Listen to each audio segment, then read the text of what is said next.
The advice and opinions expressed by the host of Autism Live and her guests are meant solely as suggestion and should not be in any way construed as child-specific advice. The Center for Autism and Related Disorders advises working with a board-certified behavior analyst who has experience with autism before starting any intensive behavioral intervention. Any choices you make in determining your child's treatment are completely at your own discretion.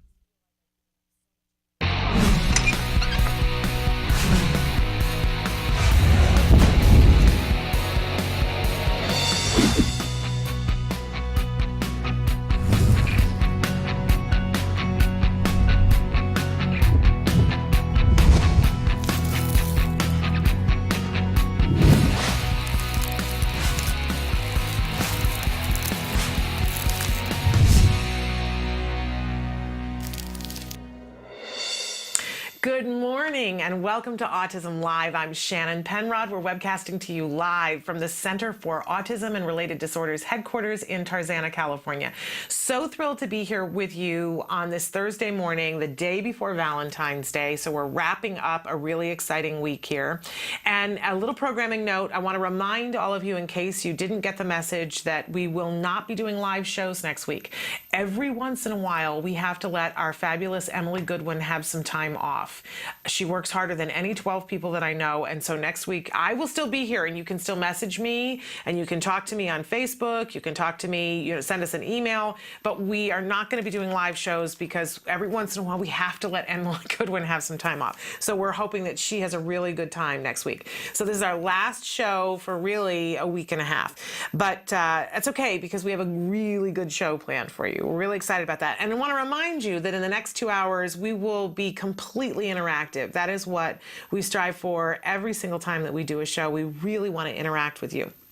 So Emily's going to show you some of the different ways that you can get in touch with us here, and I'm going to remind you that our homepage is autism-live.com. When you go there are a bunch of different things that you can do on the page, and we keep adding more things. You can click on our blog to go there. You can also, there's a computer screen. If you click on the little triangle that's on the computer screen, you can be watching our show live if you happen to catch it during the 2-hour window that we're live, or you can watch the most recently recorded live show. You even have the ability to scroll through some of the most recent live shows there. But there's more on that page as well. There's a long, skinny white box, right? If you put your cursor there, you can start typing. You don't have to go through a lengthy login process. Nobody's asking your name, your address, or your credit card information. None of that is being asked of you. All you do is put your cursor there, you type, you hit enter, and it shows up here. There is a lag, minute and a half-ish, but it's almost in real time, which we really appreciate. So we encourage you to talk to us and ask questions, give us suggestions, topics that you want to know, and ask questions of our experts and guests that we have in the studio. We've got 2 incredible experts that are going to be with us today, and lots of different things that we're going to talk about because it's Feel Good February, and we're trying to focus on some of the inspirational stories that are out there, and we've got more and more of that that's piling in. So in any case, I hope that you'll participate. That's really what we're here for. I always remind you at the top of the show, I am not an expert in autism. As I said, we've got 2 incredible experts who are going to be with us today, but I'm not an expert. I'm a mom. My son was diagnosed. My son that I waited for forever was diagnosed with autism at the age of 2.5. That wasn't what I had planned. I will just be honest with you. But we are just so thrilled with the progress that our son has made. He is now 10.5. He's in a completely included 5th grade class. All kids are different. All progress is different, right? No 2 of our children look exactly alike in any respect. But we do know the one common thread that we all have together is that progress is available for all of our kids. No one is left out of that. It doesn't matter what age they are. I know a lot of you have been writing in this week saying, I've got a child that's 2 or younger. Is it too early to start? And we very clearly heard Dr. Doreen Grandpichet yesterday say it is not too early to start, that the youngest she has ever started with is 9 months old. So And it's a different program at 9 months than it would be at 18 months, than it would be at 3, than it would be at 7, than it would be at 12 or 44, right? But the message I want for everybody to know is that there is progress available for everyone on the autism spectrum. Everyone, regardless of age, regardless of where you live, regardless of what your financial resources are, there is progress that you can make. And there are resources that are available to you. And really, that's what I get so excited about, because I want to help you guys to get hooked up with the resources that will serve you, because it isn't one size fits all, is it? And that's disheartening. It would be so much easier if I could just say, oh, step 1 is this, and step 3 is this, and step 22 is this, and it's one size fits all. It just isn't. But that's why we have as many hours as we have live on the show, because there's so many things to talk about. And I know that we could all get into that. Oh, it's just, hard. It is. Don't let anybody fool you. This is not an easy journey. But there are joyous things on the journey as well.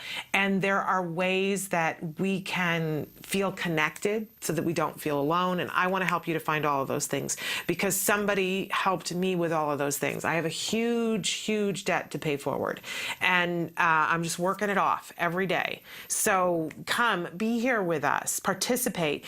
And if you have something to share that will help other people, share that. And if you are having a bad day and you say, I just feel like there's nothing here for me, share that, because I love to help get people on the track where they're finding the resources. It's really gratifying to me. Okay, lots of things that you guys have been writing in on the live feature throughout the night, and I absolutely love that. I know that many of you are not able to watch the show live. You watch it in its recorded versions, and you're being so good when you write something in about referencing who you're talking about, who was the guest on the show that you particularly loved. I do want to say that I love this. Somebody wrote in at some point during the night, thank you, Alex, talking about, and I don't know which Alex. It could be Alex Plank, or it could be Alex Hale, who was with us yesterday. They wrote, thank you, Alex, for giving me hope for my mainstreamed 11-year-old son in Franklin County, Ohio. Both of those young men, both Alexes, one we had on Tuesday, one we had yesterday, inspirational young men. I appreciate you writing that in. I'll tell both Alexes that you said that. Okay, and I love, somebody wrote to me and said, thanks, Shannon. Listening to you is like talking to one of my best girlfriends. I love that, because I feel so connected to all of you. I feel like you're all part of my circle. It's really, really fun. Okay, got more questions, and I'm going to save some of those for the experts coming in, but I like to start every morning with something we fondly refer to as the jargon of the day. Now, I can't believe this is true, but I'm told that this jargon term that we're going to use today, we have never actually defined it before on the show. So it's very exciting. We're unveiling new jargon today. And yet I say this all the time. And this, for me, this is the quintessential jargon term, because I remember hearing somebody say this term and me, doing the eyebrow thing going, who are they talking to? Who do they think they're talking to? Who uses these terms in real life? Like, it's just crazy that you're using this term, right? And then I now use this term in real life. I say this word and I love this word because it's exactly why we use jargon, because once you understand what it means, it is so specific that no other term matches this, and you will start using this term. What am I talking about? Perseveration. I know, right? You go, oh, come on. I'm never going to use that in a sentence without making fun of somebody. And yet, I bet you you will. Okay, so what is it? What is perseveration? Our actual definition is perseveration. It's a failure of the brain to switch ideas along with the social context, often resulting in a pathological and persistent repetition of words or gestures after they have ceased to be socially relevant or appropriate. Okay, I hate that definition because you go, huh? What? And I'll say our working definition isn't a whole lot better, but we're going to talk about it. Okay, working definition, perseveration is the functionless repetition of a behavior or a response, such as repeating a word or a phrase or making a gesture when it's no longer appropriate. Okay, so because I used to say that my son was obsessing on something. I would say that he was obsessing on the vacuum cleaner, or he was obsessing on drains. If we went for a walk around the block, there would be drains set into the street and set into the lawn in certain places. And if you came across a drain, that was it. He was lost. He was done. He was going to obsess on the drain and go and stand there and look down it. Saying that we all understand he's obsessing on it. He won't leave it alone. I'm not a psychologist, as I said at the beginning. I'm not an expert, but I've come to understand that when we obsess about something, my understanding is that it's more internal, right? If I'm obsessing on something that I said to somebody, it's just overriding in my head. I'm thinking about it, but outwardly, I might seem distracted, but I'm not impinging on what you're doing. I'm not saying the same word or making the same gesture over and over and again. Where perseveration is more, manifests itself on the outside. So when our kids do, if they see a movie and there's a phrase in the movie and they might shout it out in the movie, and it's socially, it's not the best thing to shout out in a movie, but it's not completely without social context, right? But when the child then is someplace and it's not appropriate, the movie is not playing, nobody understands what the social context of it is, and the child starts yelling out that same thing from the movie. And sometimes our kids will say it over and over and over again. That's perseveration, right? And when my son, if I took out the vacuum cleaner, right, it's appropriate for a child to notice the vacuum cleaner, and it's even for a young child, it's appropriate to want to play with all the attachments from the vacuum cleaner, right? But it's not appropriate if the child then can't put that down and can't go to something else. And even after you've put the vacuum cleaner away, is like doing the vacuuming motions and can't stop it and do something else. That's really when we're talking about perseveration. It doesn't have a function. There's nothing about the function that's socially appropriate. Let's say that. There is a function for the child on some level. They are finding it rewarding on some level, but there's no social function for it. It's not part of a conversation. It's not helping them to accomplish anything, but it's almost like the record. You remember, now I've dated myself. Old-fashioned record players, and you put the record on and it might get stuck in one groove and then it just says the same thing over and over again. That's what it's like. And the brain just won't let it go. And when our kids truly perseverate on something, it can be so frustrating as a parent. I know you guys know this, where you just go, I can't take it anymore. The kids who will open and close a door, or one mom that we had on the show, Laura Mariquin, who, if you haven't seen her story, make sure that you go to Mission Possible, not Mission Impossible. Jason Mariquin, same age as my son, fully recovered from autism. But when he was little, she tells the story of how whenever they would go someplace, any office building, or if they would go to a hotel, they would try to find a way to not take the elevator, because he would perseverate on the doors and he would need to see them open and close and forget it. As soon as he saw that, everything else was gone. He could not get in the elevator. He could not get off the elevator, because he would need to see the doors open and close, and that he could just, for hours on end, open and close a door in their house.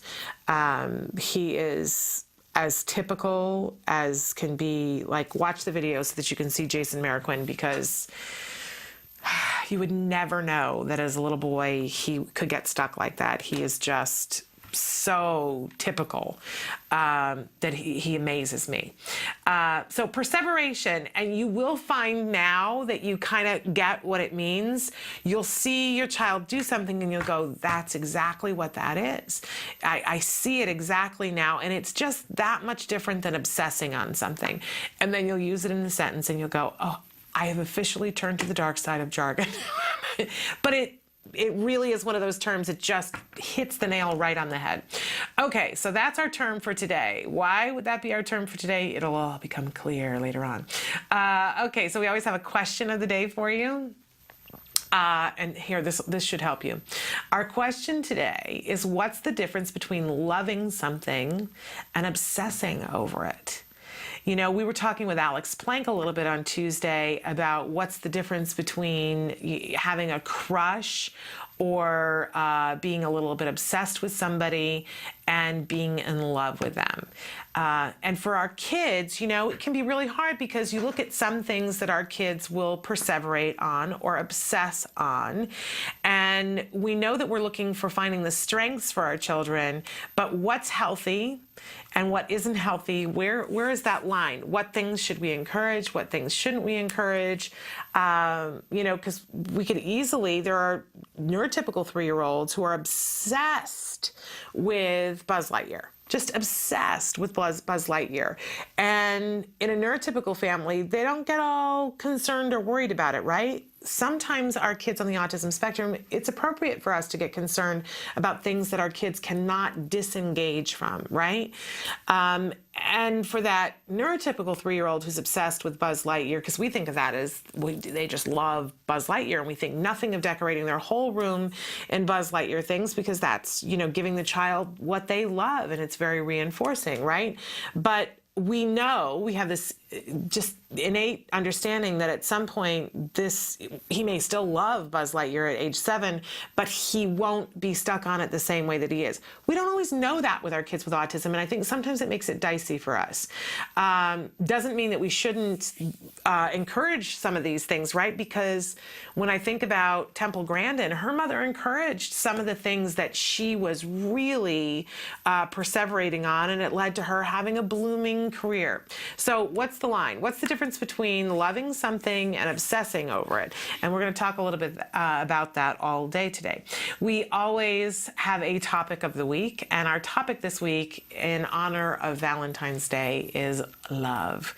And we're talking about love in all the different ways that love presents itself. Love that we have for our children, romantic love that we hope that every person on the autism spectrum has the ability to feel requited romantic love, and how we get them ready to be able to do that.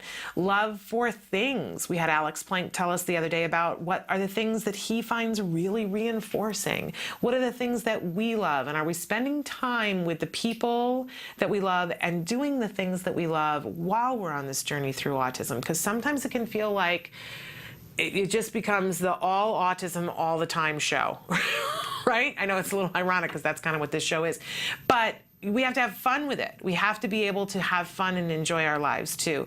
I always love Dr. Tarbox is going to be with us in a little while, and I'm always talking to him about, you know, I'm going to do this with Jem, and we just started this, and this is working out, and whatever. And you know what he always says to me? He always says, "Are you remembering to have fun?" He always says that to me, and I go, "Oh, right. The fun thing. Yes, we need to do that." Because it's important. It's important. And we know we're going to be more successful if we include fun in it, right? If we're enjoying things and loving our kids, we're going to get further. We just will, and we'll be happier. And we might even live longer if the studies they say are correct about stress and all those things. So love in all the different ways that we can talk about love. That's what we're talking about today. And our guests, I've already given away some of it, but some of the things that we have planned to talk about today, of course, we will have Dr. Adel Najdowski with us for Real Progress with Dr. Adel, and we're going to be talking about how we get our kids interested in more than one thing. Sometimes when we're looking for what's reinforcing for our children, they might be interested in one particular thing, and we want to utilize that, right? But while we're utilizing that, how do we build the field so that our kids are interested in more than just one thing? How do we get them to like and maybe even potentially love something that they don't right now? So we're going to talk about that with Dr. Adel and other things. We are going to talk a little bit about love and autism. And in the second hour, we will be joined again by Dr. Jonathan Tarbox. And I've specifically asked him to talk a little bit about those teen years and what are the social skills that we can be working on with teens, and what does research show for teens with social skills, helping them to get. Teen years are hard for everyone, right? Doesn't matter on the spectrum, off the spectrum. It's a really difficult time. Their bodies are changing. The chemistry of their brains are changing. The things that they're interested in will change. And how can we help facilitate our teens so that that's not any more difficult than it already has to be, right? How can we set them up for success? Because we love them, right? All right, so all of that and ever so much more, including some of your questions that you guys have written in. So stick with us. We'll be right back after these messages.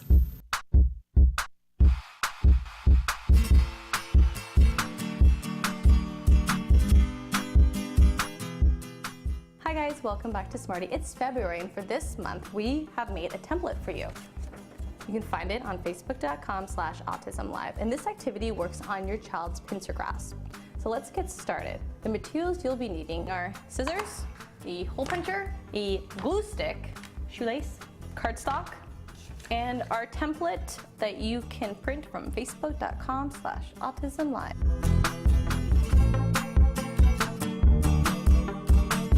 First, I'm going to take my template and glue it to cardstock.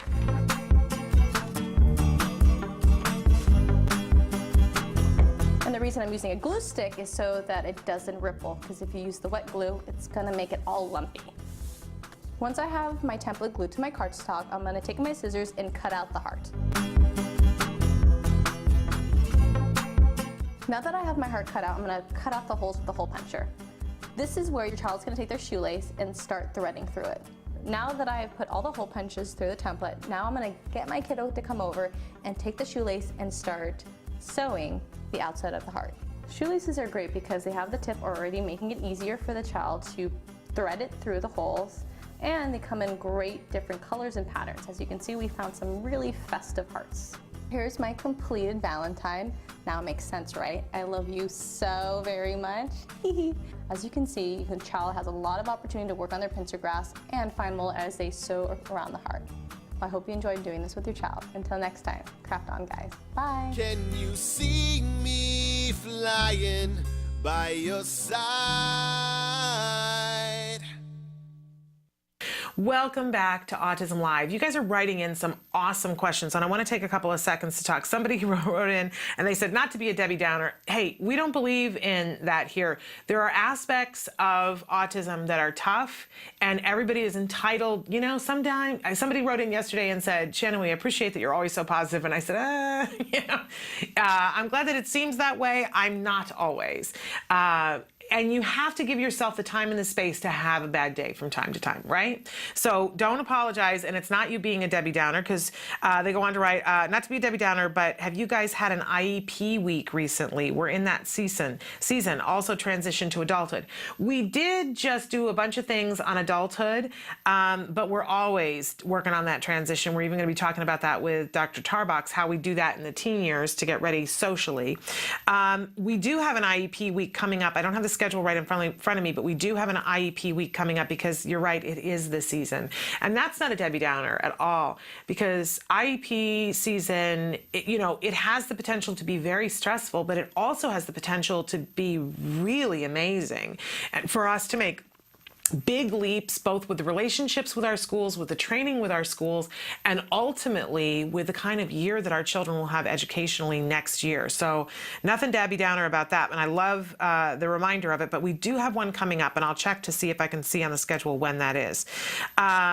Okay, and then somebody else had written the other day about the handwriting thing. They said, when Shannon talked about handwriting, my son struggled with it, had the OT teach using the program Handwriting Without Tears, then cursive. He did not want to write like a baby. OT took 2 years, assistive technology rehab engineer, evaluated for specialized computer software 2014.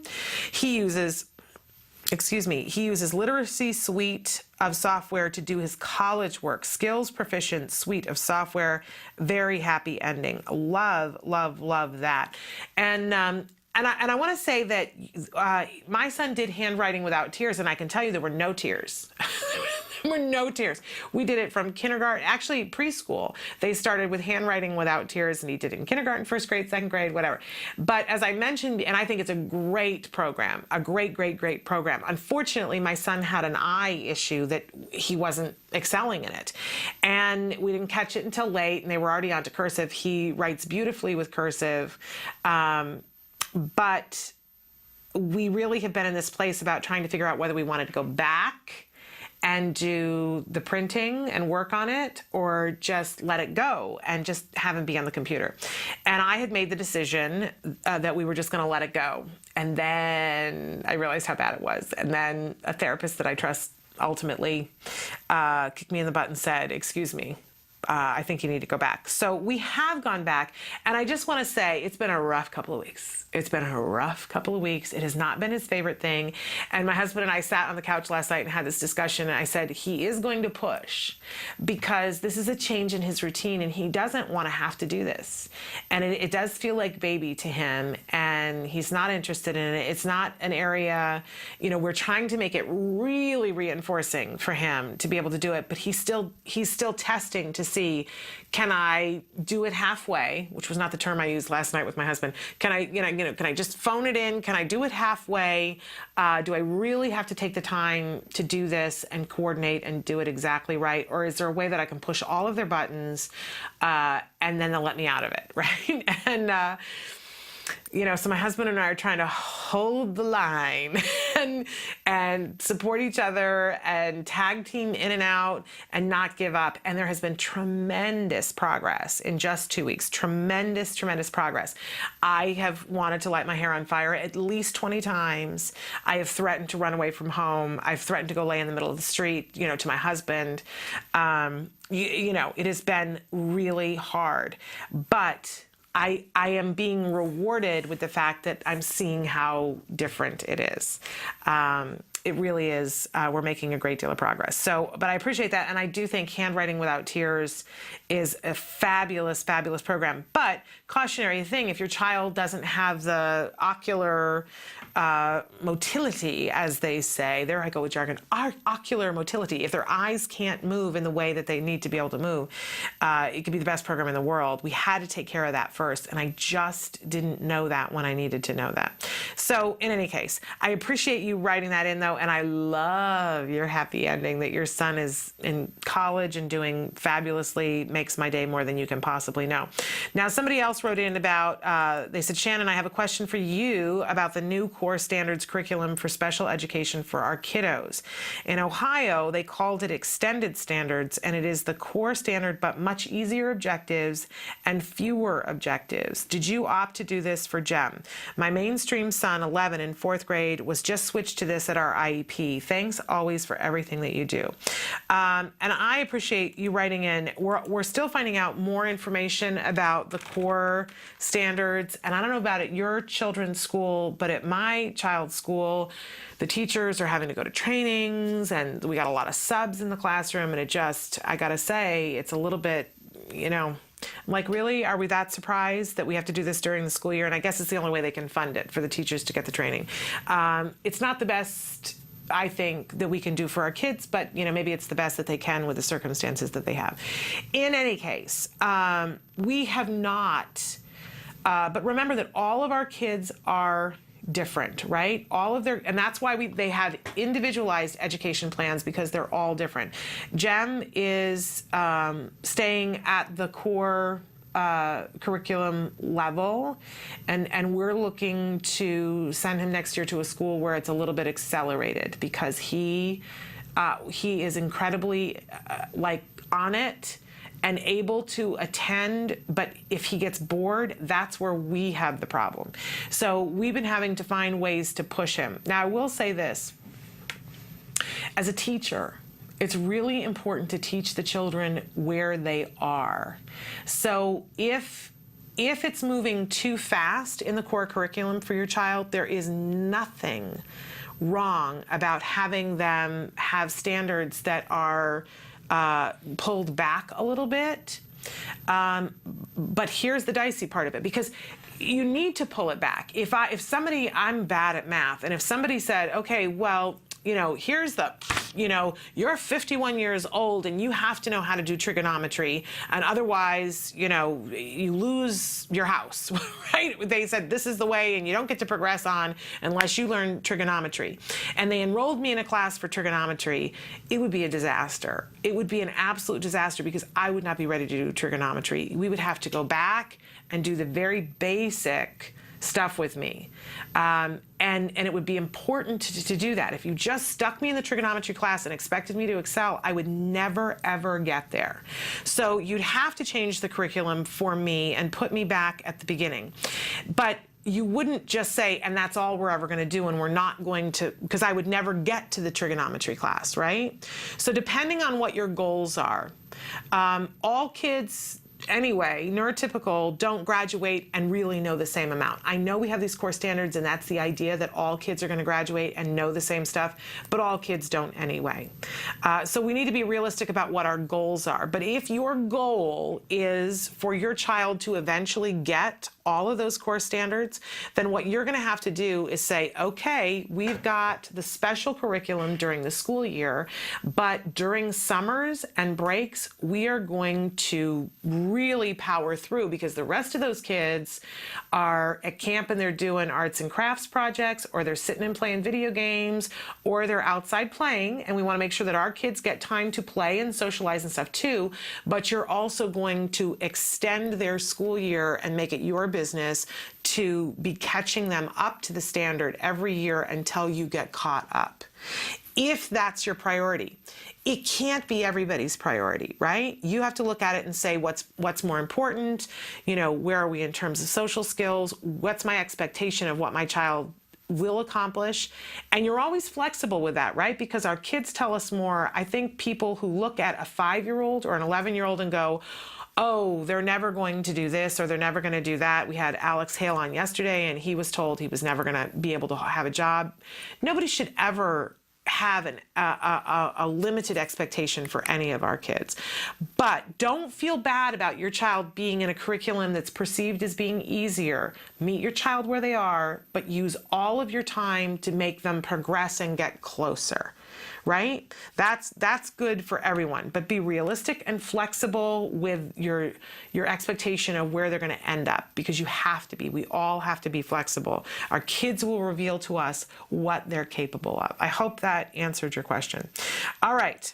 Tons more questions. So thrilled about that. But it's time for us to bring Dr. Adel Najdowski in. So we'll be right back after these messages.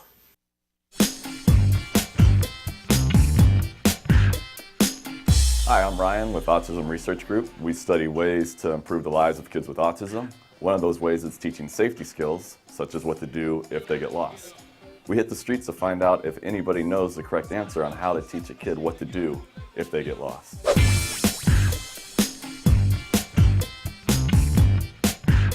You're teaching a child what to do if they get lost. Yeah, you're trying to make them independent so they have the skills. Gotcha. Okay. Well, give them a compass. Code name's good idea. Centurion. We always have this whistle. I'd also tell the kid, don't get scared. You're gonna be all right, man. This is just the world. This is planet Earth. You're at home here. As long as you're on planet Earth, you're at home. As long as you're on planet Earth, you're home. This guy's a genius. With that flawless logic, he just solved our homeless problem. And as for the unique sounding whistle, although very cool, it'll probably only work if you're in close proximity. And a compass? I have her call me. Yeah, she don't have a phone. Parents are like, you're too young, you don't need a phone. Establish some sort of like meeting place. What if they can't find a meeting place? Because sometimes the kids get nervous when they get lost. Yeah. So like a backup plan, plan B. Yeah, I don't know. No, not really. Let them go and find a new kid. Yeah, I've got a different one. Yeah. There's not much you can do. There is stuff you can do. Like, That's right, there is stuff you can do. In 2012, myself, along with my colleagues, Dr. Jonathan Tarbox and Dr. Adel Najdowski, published a study in the Journal of Applied Behavior Analysis on teaching kids what to do when they get lost. The study demonstrated how 3 simple things, rules, role-playing, and praise, were effective in establishing these help-seeking behaviors. The benefit of this method is it doesn't require the child to have a cell phone or to have to locate a meeting place, which might be difficult if they're in a place like Disneyland. So once again, our method included rules, role-playing, and praise. Let's head back outside and learn about some of these rules. They should yell out loud. Can't find my mom, help me. Maybe yell out and scream for help. All right, scream really loud, Correct. and if that doesn't work, then, I don't know. well, they could seek help from someone. Find an adult. go to a vendor, you know, and say I'm lost. Find an adult, like a police officer or a fireman or an employee in the store, and tell them, and maybe they can help you contact your parent. It really is that simple. You don't need to get your kid a cell phone. You don't need to establish a meeting place that they might not be able to find when they're lost and panicking. And you definitely don't need to give them a compass. All your kid has to do is 3 things. First, yell mom or dad real loud. 2, if that doesn't work, find an employee. And then 3rd, tell the employee they're lost. If they can't locate an employee, then tell them to find a mother with children, because that's probably the safest person to approach. I'm not saying that most men are predators, but most predators are men. That is a fact. I've read it in a fortune cookie. All right, so you've gone over the rules with your kid, and you've quizzed them, and they're able to tell you the correct responses so they understand the rules. But is that enough? How do you know they're gonna perform correctly in a real world setting? You need to get out there and find out if they can actually do it. So you'd go over the rules and tell them, like, do this, do that, but how would you know if they actually knew what to do? If you wanted to shoot a basketball, and I just told you, oh, when you shoot a basketball, do this, this, and this. I never practiced. You never practiced, yeah, so it don't matter how many times we go over the rules or how well you can repeat them back to me. It's not going to change until you get on the court and practice. Maybe do like a, you know, a little skit with them. Like a role play? Role play, yeah. Your child, you're lost in the toy aisle. Okay. What do you do? I'm an attendant, walking around. I'm lost, I don't know where my mom is. And then once you practice, you just like praise them, give them feedback, like, good job, you did it. Reinforcing it. Yes, this woman wins the prize for best comment. She pointed out the most important part of learning, reinforcement. Now, in our study, we used praise, but for your kid, you might have to use something else. You might have to buy them a treat, a toy, take them to their favorite restaurant where they can eat unhealthy food, and run around and climb through plastic tunnels that have the unmistakable scent of urine, and then play games spending $20 to get a plastic little spider ring that they will eventually lose in a ball pit. The point is, you need to reward your child for correctly demonstrating what you've been teaching them. Okay, I'm gonna call her. Hello, your child, Ryan Oceans is missing. There you go. Woohoo! Yay! So you tested it out I'll in the try. store to make sure I knew it. I had the rules, Yes. we role played it, and you made sure I knew it, and then like you said, good job, and all that. Now we're good to go. We're good to go. All right. Done? High five right there. Yeah. So there you have it. Give your child the rules, get out there and practice, and reward your child for responding correctly. For more information, please visit us online at autismresearchgroup.org. I'm Ryan Bergstrom. Thanks for watching. Yes, ding, no. Yes, this woman wins the first, yes, this woman, yes, this woman wins the best, yes, this woman wins the first place, yes, this woman wins, why can't I say woman? Yes, this woman wins, what's the line? Yes! Welcome back. I'm in mid-sentence here. But in any case, welcome back to Autism Live. We are here with Dr. Adel Najdowski, and we call this segment Real Progress with Dr. Adel. Thank you for being here, first of all. It's always exciting. And it's always exciting when you're here. We have to talk a little bit about the fact that you're one of the co-creators of Skills. We talk about skills a lot on the show because I'm a big fan of skills and I use skills. And you're a remarkable professional who's been working with children on the autism spectrum, really individuals on the autism spectrum for many years, has a wealth of knowledge. So if you have questions that you want Dr. Adel to answer, you can be writing those in on the live feature right now. But I wanted to start today. We've been talking about love all this week because it's Valentine's week, right? Fancy. Love in all, yes, fancy schmancy. I want like little graphics. We have gremlin graphics, but I want little graphics of hearts to come all over the screen, Emily. So, you know, hop to. She's like, what? You're crazy. In any case, it's for one day. We really don't want that. I didn't mean it. I'm not I wish serious. I would have tuned in all week. This is a very interesting topic for me. Yeah, it is a very interesting topic. And we've been talking about it in all aspects of love. What we love, who we love, how we show love, what love feels like for us, for our kids, and everything in between, right? Yeah. And so I specifically wanted to talk with you today about we are always talking about how important it is to have things that are reinforcing for our kids. But it seems like sometimes our kids have a very limited pool of things that are reinforcing to them, especially when we start out with ABA. Yeah. So how do we utilize what they already find reinforcing, and how do we build that repertoire? How do we get them to like things that they don't like right now, so that eventually those things will be reinforcing to them too? All right, well, a couple of things come to mind. First of all, if they have something that they find extremely reinforcing, you can start to do variations of that. Okay. So I think you mentioned to me something about a Lion King book. Yeah, I was thinking of the two extremes, and one, we had a mom who wrote into us a while ago about the fact that her son was the only thing that he found reinforcing, very young child, but he had a Lion King book, and that was the thing he wanted. And she said, I fear that I'm using it as a reinforcer, but I'm using it as the reinforcer for everything, and isn't that going to get old? Yeah. And then what am I going to do? And at some point, I'm going to need other things to be reinforcing. How do I make that work? And you know, you can fill in whatever the one thing is for your child, but in this particular instance, it was a Lion King book. Okay. So of course, you know, Lion King, there's plenty of other things out there, and different types of books, maybe starting with still staying in the book category of different Lion King books, and then maybe moving into bringing in a Lion King puppet or whatever, and they're talking during the book or whatever. But one of the things in general is if you stay in the same genre of items, you might find interest. Another is if you pair something that's already extremely reinforcing with something else that's kind of neutral, then it can become reinforcing. Okay, so they're explain presented what together that means at the same time. Because that I understand what you mean, but for people at home, when you say something that's already reinforcing, pair it with something. Give us an example.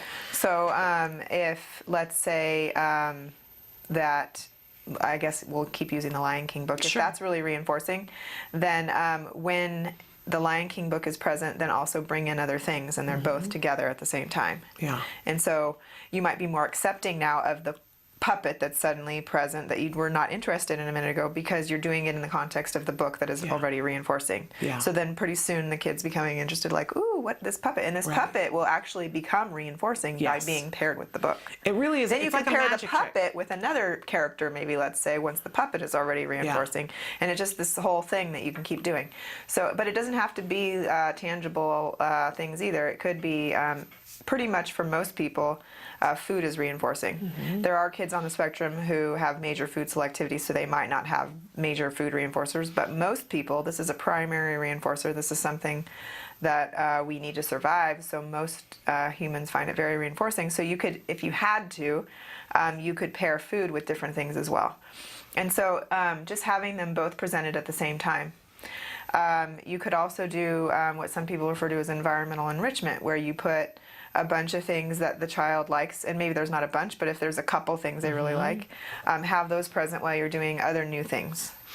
Okay. You know what I mean? I do. So, you know, one example was like, if you're working on a task, which I know a task is not what you're saying you want them to start to like or whatever, but still, this gives an example.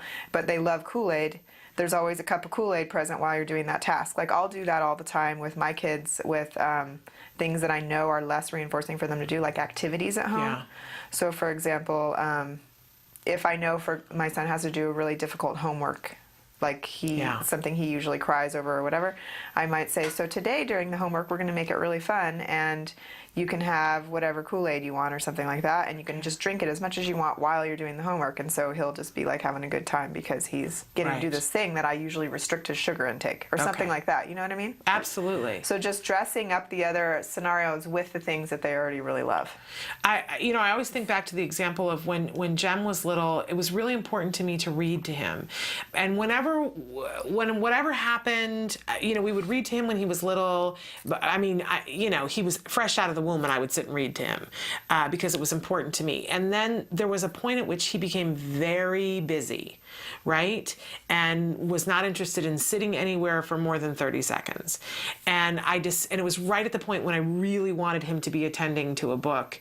It was right about when he was like 2.5, and he began to descend into autism. He was very busy, wanted to be anywhere but sitting someplace. Right. And so what I did was I would get a green apple, And I don't know why, like he couldn't even bite into a big green apple, but it was cold from the refrigerator. And I would give him the green apple every time we sat down to read books, and he would hold the green apple.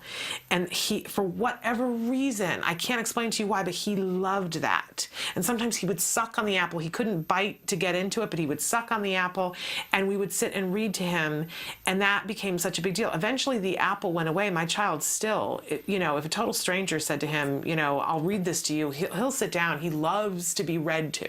Just loves it. Yeah. And can attend and sit and listen while somebody reads a story forever. I could drop him off at story time and leave him there, and he would never go anywhere. But it started with the apple. Yeah. That was what was reinforcing to him, and now he loves the book. It's a great magic trick. So you know what it really is? It's learning how to make new things that they don't understand yet to be fun, because it's new and it's like, I'm not interested. Yeah. And they're kind of standoffish.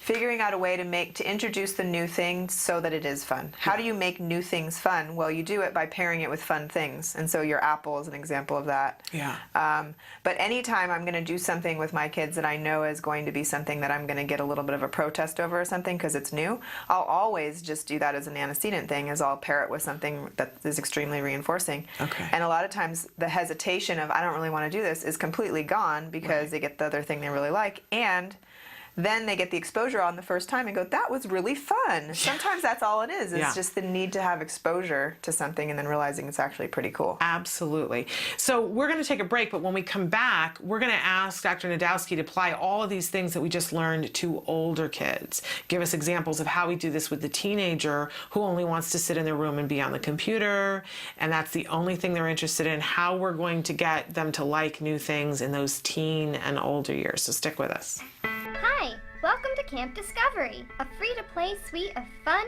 interactive learning games for kids 2 and up, designed by experts in autism. Camp Discovery will open your early learner to a world of new skills, shapes, numbers, colors, locations, emotions, and more. Let's get started. Please choose a level. Objects. First, Camp Discovery's Intelligent Preference Assessment determines your child's preferred reward for choosing correctly. Okay, got it. Let's play. Camp Discovery creates a motivating learning environment for your child by minimizing incorrect responses and maximizing successful ones. Find the shoes. Respond correctly and your child is rewarded with their favorite animations. You did it. Respond incorrectly and our unique prompting system guides your child to the correct answer by making it the largest choice. That's not it. Try again. Way to go. Continue to answer correctly and the size gradually reduces until the child makes the correct choice independently. You win. Success! Rewards motivate learning. Complete a round and your child is rewarded with a fun mini-game. Track your child's progress with easy-to-read graphs. Multiple settings options allow you to customize Camp Discovery to your child's unique needs. All this in one single app, the Camp Discovery app, available for free on iTunes, Google Play, and Amazon Store. Welcome back. We are here right now with Dr. Adel Najdowski. We call this segment Real Progress with Dr. Adel. She is she's BCBA and a doctor, and she has extensive experience working with individuals on the spectrum, but she's one of the co-creators of Skills. She has a wealth of knowledge, very brilliant, been so helpful to me in the last few years since I have known her. When I have issues, I run to her and ask for her advice on things, and she is amazing. So we're taking your questions, and we're talking about how we make things reinforcing for our kids, how we get them to like things that they don't like right now. We just talked about how we do that with children that are younger. And now I want to take a second to talk about when kids are older and their interests are a little bit different. The asterisk I want to put here is that sometimes if you have an older child, they might still be interested in the little kid things, and maybe we'll have some time to talk about how we get more age-appropriate things for them. But right now I'm really thinking about those teenagers. I hear this from everyone right now who has a teenager, whether they're on the spectrum or not, all they want to do is be on the computer. It's so reinforcing, and we can understand that, right? Yeah. I want to be. We're always on yeah. phones. I mean, or you know, iPod, if I if I go someplace without my phone, my smartphone, for more than 10 minutes, I go, something's wrong. It feels like... Yeah, I almost have a panic attack if I forget my phone. And there are times when I make a conscious decision where I say, you know, we're not doing any phones. The phones are all off. I love that thing right now where they say if you're going to dinner with a group of friends that you put the phones in a pile and the first person who touches their phone has to pay the bill.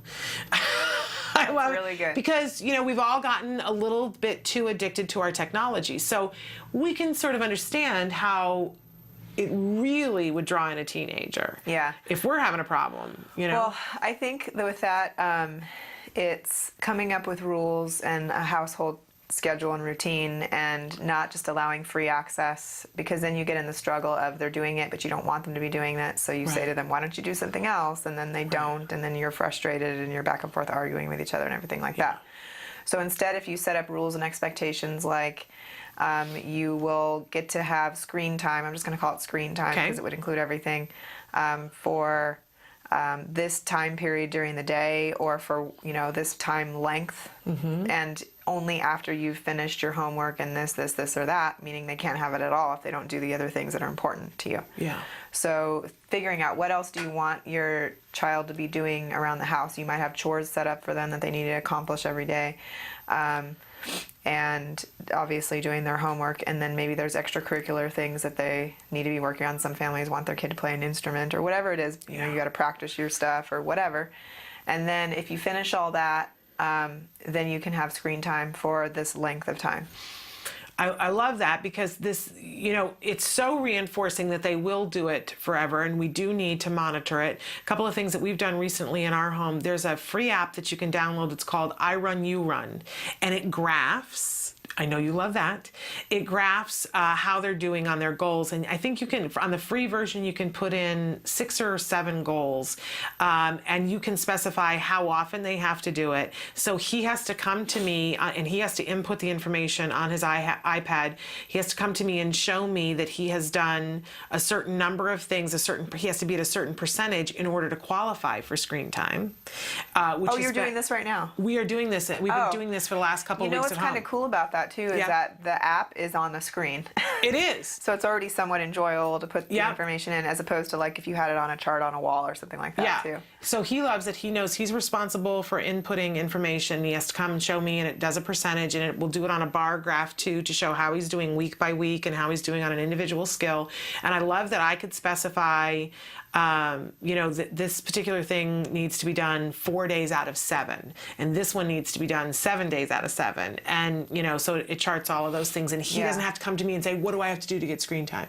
What do I have to do to get this? Because that's what he does to me, and then he wears me down, and I go, just go away, I'm on the phone, you know, go play now, right? Yeah. That I say, where's your I Run, You Run? When he finally does everything he needs to, he gets a certain amount of length of time for the screen time. And you know what I did, because I don't know whether it was you or someone else on the show, I went into the child settings, the parent settings on his computer, and I set windows of time, so it automatically turns off, and it doesn't have to be me that does it. I don't have to be the bad guy. It just shuts off. Now sometimes he'll negotiate for me to go in and shut that off, and I have done that a couple of times when it was something huge that I needed him to do that I knew was going to be difficult, that I've said, okay, I'll give you 10 more minutes, I'll go and turn it off. Yeah. And that's like, you know, whoa, he'll work so hard for that. So the problem though becomes, okay, so let's say they do all their chores and everything they're supposed to be doing, and then they get their screen time, but now they have extra time, because I know it can be very motivating. And because it's so motivating, they run around and they do everything and they get it done real fast. Right. And then now they have all this extra free time.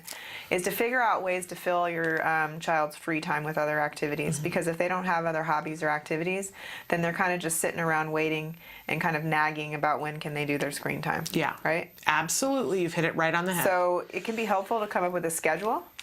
I know it sounds kind of rigid, but we had to do one in our house because we were having problems even with siblings fighting and different things like that, because there was too much downtime for them to get into fights with each other. Too much downtime just for everything, that they start wrestling and going crazy because they're not doing anything else. So you could come up with something like, from this time to that time, you know, after school a snack. Then we have free choice. Free choice kinds of activities are playing board games, playing this, playing that. You could make a little bank if you have to with visuals. Okay. And then say it's free choice time, pick one of these and like force them basically to choose something that they're going to do.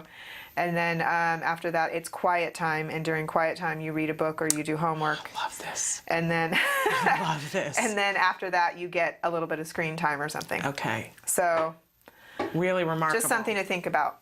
And we put it in place, and literally it went from like kids having to stay the night in their room because they were so out of control with each other and beating each other up and fighting and everything, to not only are they not fighting, but they're actually being genuinely nice to each other. And I will say this too. I think a lot of times we go, oh, that's so much structure, but we know when we really think about it that kids crave structure.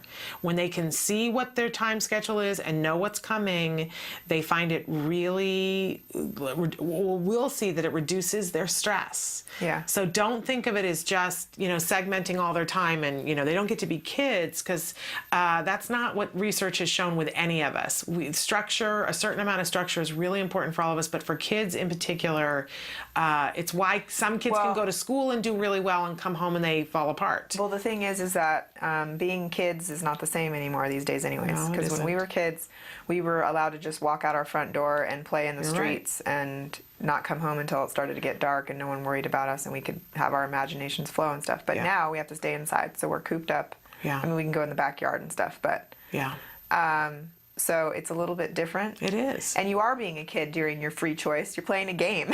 Exactly. You know what I mean? You're not fighting, though. Exactly. Or doing these other, maladaptive type Boredom things. is a terrible thing. It's a horrible thing, boredom. It can lead to all kinds of not good things. Okay, so now can we take a second and talk about how, if you've got a kid that's older who is still really into the baby toys, how concerned should we be about that, and what can we do to help our kids to be interested in more age-appropriate things?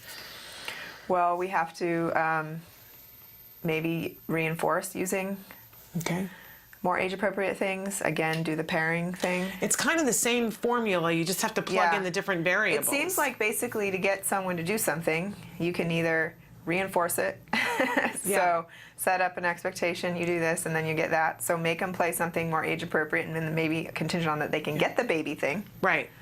But what'll happen naturally probably is they're going to develop more interests as they get more exposure to things. And this thing that wasn't something they wanted to do before is not really all that bad, because I'm going to get my baby thing in a minute. Yeah. And eventually, oh, this is actually fun. So less time maybe is devoted to the baby thing. I will say, too, that, and I know that Nancy, and I've talked about this before on the show, so I don't mind sharing, that, Nancy Alspaugh-Jackson, who's here with me for Let's Talk Autism with Shannon and Nancy, there were a couple of things that her son was still interested in that she didn't think were appropriate age. And he's about 8 months older than my son. And they've been playing together lately, and I know she had some concern the first time that Wyatt came to our home. She was like, oh, he's going to want to do this and he's going to want to do that. And I said, let's just see what happens. And he came and he asked us, do you have, X, Y, and Z? And Jem said, no, I don't have those things. So it was okay that he asked, and Jem said, no, I don't have those things. And Jem said, but let me show you this. And Jem's really into robots. So he showed Wyatt all these robots, and it didn't seem like Wyatt was all that interested in that time, but Jem just kept talking about robots, as Jem will do. And then and Nancy's husband called my husband a couple of days later, and he was and said, hey, where do I get this and so robot? Because that's all Wyatt has talked about, and we're going to the mall right now, and I'm going to get him that robot because we're thrilled that he's into it. So it's so interesting how Jem is reinforcing enough for him, and Jem perseverated enough on the robots that eventually Wyatt got into it. And I've seen that happen with Jem too, where a peer will like something, and sometimes that's all it takes for Jem to think, oh, that kid likes that, so I like that now too. Yeah, that's huge. Peer modeling and just being with someone else who enjoys doing something is big. And just pure exposure. And realizing that you don't have to have a really high expectation for them to do it for some lengthy amount of time either. Yeah. So think about what we've talked about before, we call it demand fading, where we only ask them to do something for a very short period or for one little step or something like that before we say, like they need to be doing, this for an hour or something. That would be a little ridiculous. Right? Okay. Yes. So keep it small, keep your goals easy and successful to reach. Okay. Very cool. We only have a couple of minutes, so I want to go very quickly. We had a question from a viewer that strikes really close to home for me, and I wanted to take a couple of minutes for Dr. Najdowski and I both to address it. How can I work on getting my 6-year-old son diagnosed with autism involved in more of a social life when a big hindrance is my own history with severe social anxiety? And I said, you know, this really strikes close to home because I have bouts of these kinds of things myself. Sometimes it's worse and sometimes it's better. I know it would seem like I am not shy, and yet I am horribly shy and have big social anxiety. So I know people who know me and spending time go, that can't possibly be true, but it is.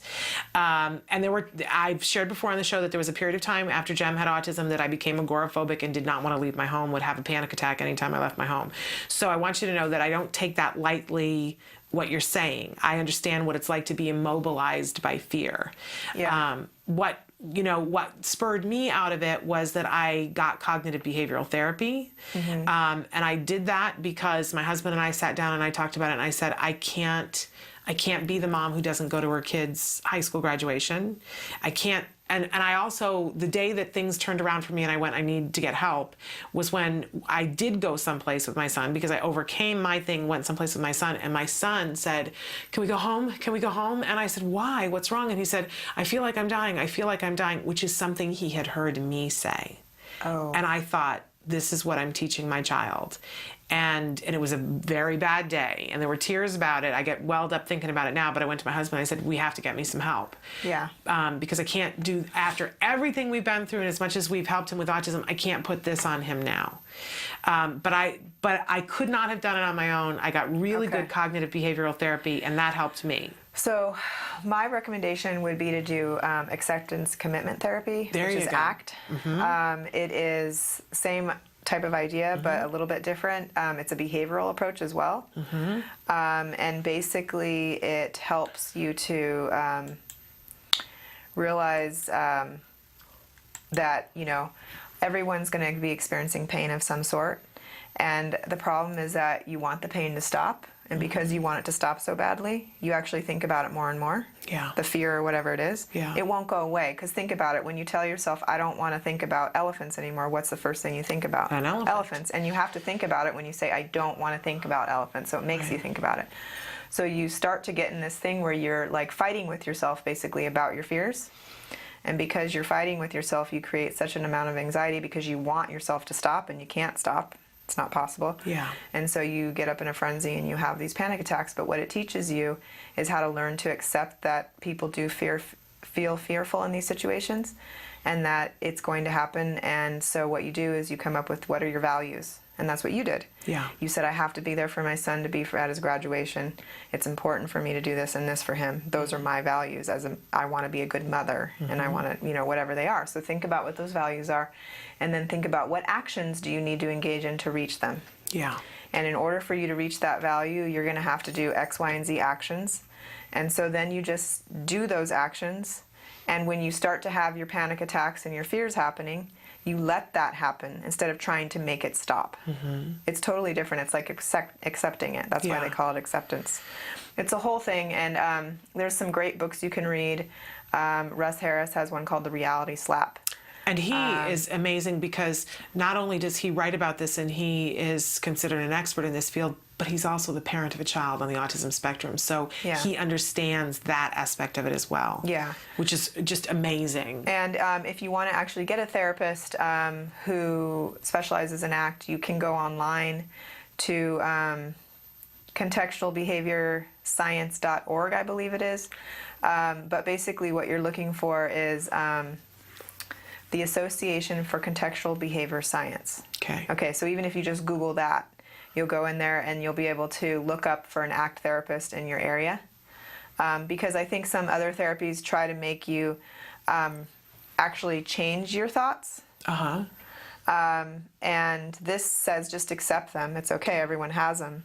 And just because you're having them doesn't even mean they're reality anyways, because we all beat ourselves up every day and say, like, you know, I'm a bad person or I'm not this good enough or whatever. But the truth is that how do we know if that's even true if we're doing a bunch of other things? So And I think there are some aspects of that went right along with in cognitive behavioral therapy. What I was taught was that when the feelings come, to acknowledge them and to say, has this happened before? Yes. Did anything bad happen as a result of it? Even though, sometimes I would feel like I was going to die, like I was having a heart attack or something like that I could say, have I felt this way before? Did I have a heart attack then? Did I die then? Is there a possibility that, this could kill me? To get it all out there instead of trying to push it down, as you were saying, and then giving me specific things that I could be talking to myself about that sort of changed the formula. Didn't make the thoughts change, but changed the way I looked at the thoughts. Yeah. Well, I actually will admit that I have had panic attacks, and mine's all centered around driving. And it has to do with, I had this weird vision thing occur once when I was in a car, and I don't know what it was. I went and saw the ophthalmologist and stuff, but I was so afraid it would happen again in the car that I would get into an accident and I was going to hurt everybody that was in the car. So I just started always being like afraid that it might happen, and then next thing you know, I had my first panic attack. So then what happens is that once you have one, then your fear doesn't even have to be about what your original issue is. It's about being fearful of having a panic attack and not wanting to have a panic attack. They are not so fun. you can't go in public, and you know what I mean? Oh, because yes, what if I you do. have one, then everyone will see you. I'm very familiar with this territory, exactly. yes. But the truth, like you said, is just doing it anyways. And if you have that panic attack in public or whatever, like you said, you're not actually going to die. Yeah. No, I don't think anyone's ever died of one before. Right. And you're gonna get through it and just let yourself do it. And you have to just do that. Yeah. And it'll get easier. And acknowledge those thoughts that you're having as more like, thank you, thought. I appreciate what you're telling me, but I'm going to keep moving forward now. You know what I mean? It's a difference between buying in and believing your thoughts versus just treating them like something else that's out there. Yeah, it's it is a process, and it's a difficult process, and I think both of us can appreciate and thank you for sharing your story too, so that you see that it's very common, and I think that hopefully that gives you some relief too, that you don't feel like you are out in outer space and someone who this is just you and only you. But there's a great deal of help and hope for these kinds of things, but you do need to get yourself some help, I think. Yeah. And some professional help. And even if you start with getting Russ Harris's book, I think that'd be a great place to start. Yeah. Yeah. I had a workbook that I worked from that was called the Anxiety and Panic Workbook. And so I would do exercises and then get together with my cognitive behavioral therapist, and we would do things from the book. Really helpful. So hopefully that helps you to get back onto the track of you being okay. Yeah, the nice thing about it too is it actually changes kind of the way you view the world. Yeah. And so it becomes something that has long-term effects, because there's a lot of things where you can do them and you have initial effects where you feel better and everything, but then everything gets worse again and comes back, and you say like it worked, but it only worked for a little while. But this is different because it literally changes kind of how you view everything and how you interpret everything. Yeah. From here going forward. It's kind of like when you learn to ride a bike, you don't forget how. It's the same thing. And so the effects, there's research on it showing that doing follow-ups with people, 3 years later, and they're doing even better than they were immediately after they finished the therapy. Yeah. They just keep, it's like the effects just build on each other and you get even stronger. And I feel like ACT has definitely changed my life, and like everything, it's just the way I even view any sort of challenge that's ever presented to me ever. Wonderful. So wonderful. Well, thank you for all of that. Unfortunately, we're out of time, and we need to go to the A word, but thank you so much. We aren't going to see you next week because we're not doing a show next week, and we won't see you the week after because you're away. So we're going to see you again in March, and we're looking forward to that. Okay. But we hope you have a wonderful time away from us. And if we have any questions in the meantime for Dr. Adel, I will forward them to her, and we'll see if we can't. She's going to be away and got a couple of projects, big projects that she's working on, but we'll see if she's got any time if you have a burning question. In any case, we need to go to the A word. This is the ongoing documentary being made about a little boy, Jack Riley, diagnosed with autism at the age of 2. And we've gone back to the beginning of the series, so we're about 3 weeks into therapy with Jack Riley at this point in the series, seeing that a lot has changed in his world. And some of it is amazing, and we're seeing some growth, but we're also seeing how hard it is for the parents and how hard it is for Jack Riley to get used to this new schedule and having all of these strangers come into the home and be a part of what's happening in the home. It's going to work itself out in the series, and you'll see that it's already worthwhile, but it's not easy. So take a look. This is the A Word. Don't forget, when we come back, we're going to be joined in the second hour by Dr. Jonathan Tarbox, so stick with us. I just wanted to ask you how you're adjusting with all these people coming in and out of the home. You know, half of me is used to it. Half of me is no longer freaking out about how clean my house is, clearly. The other half of me is still really overwhelmed. And, you know, if there's talk of one more thing that we add to our list for that week, sort of freaks me out, at least initially. Well, it's easier now. It was very strange the first week. He's making progress. It's sort of relentless. When you think you have a moment to relax, oh, wait a minute, 9:30, so-and-so is showing up. But it's just an adjustment. It's not overwhelming necessarily. There are times where you just need an hour and it's not coming. But we've developed a fondness for all you guys, so that makes it easier. And he's making progress, so who really cares how inconvenient it is? What color? You're funny. I like Spider-Man. You're funny. You were such a clever. Hey! She's not a jungle gym. You're funny. Hey. You're funny. You're funny. Go. Hey, you wanted to go color. Yeah, go color. Yeah, come here. Color. I have colors for you. Here. Do you want green or orange? Which one's orange? Green or orange? Orange, yeah. Good job. Yes, I see changes in him every day. Today we went to OT and just watching him climb up a rope. And he got to the top and he was on a ledge, and she had to show him how to turn over on his belly to climb back down. And he did it again, and he got to the top and he remembered. He knew to turn on his belly and do it. So just watching how he's soaking up stuff and being able to adapt it so quickly is pretty impressive. Now, if only that would work with the eating. That's probably still our biggest challenge, is eating.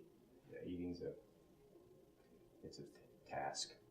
Therapist came out because he needed to eat, and it probably took him 10 minutes to really take his first bite. But what he'll eat and how he'll eat and when he'll eat are very challenging stuff. I think the goal is to develop the relationships with the girls first, and to be more compliant on behaviors that don't involve food or eating. He gets really worked up when new foods are introduced to him. It's a good 10-12 minutes before he'll even consider eating anything else. So we have to get past that and probably introduce it to him a lot and let him play with it more and just get that fear and anxiety out of him. But it's going to be a slow process, I think. He's making something very intricate. And I'm surprised. I was talking to Susanna because he's so into textures and how things feel, and I was surprised that he even wanted to touch it. We had peaches in front of him today with applesauce and tried to make it fun to run the trains through, and he was not happy about the whole thing. Can we squish it? Are you all done with the Play-Doh? Yeah, let's go. All done. Clean up. Thank you. Good job. Uh-oh, you don't want to be done yet. We can play with it later, Jack Riley. We're done for now, okay? You want to eat? Are you hungry? Are you hungry? You want lunch? Do you want lunch? Do you want to watch Pocoyo with lunch? Pocoyo? Oh, Jack. How has it been like just adjusting to there's days when he's having therapy and he's having difficulty, he's crying, and those are hard on us because I think we're both overly sensitive anyway, and he's your son. Those days haven't been that many where he's like emotionally drained or anything. I think he's made the adjustment maybe better than we have. Thursday, I remember sitting in my office and hearing him cry pretty hard, and I had to call a girlfriend. Mike was gone, so I had to call a girlfriend, and I was pretty close to tears. And she talked me off the ledge, which was a good thing. But since then, it's been easier to hear him. I haven't heard it as bad, or it hasn't felt as bad, but I know it's good for him, and I know that he's being asked to do things that he's not used to being asked to do. So there's nothing wrong with that. This one. What color? Green. Green. Yeah. Last night there were bubbles on a page, and not only did he say bubble and pointed at all the bubbles, but then he decided to pop the bubbles and started saying pop. And so he's using the words right, and that book, I think we went through every page and he found something on every page that he knew the word for. Go get him. Pop. Nothing is easy for him anymore, even with us. I think if he wants to do anything or if he wants to try anything, he has to ask us for it or say the color or do something. So I think we learned that from ABA. Pocoyo or Baby Babble? Babble. Good choice. Baby Babble. Baby Babble. That's good talking. Bubbles. Bubbles.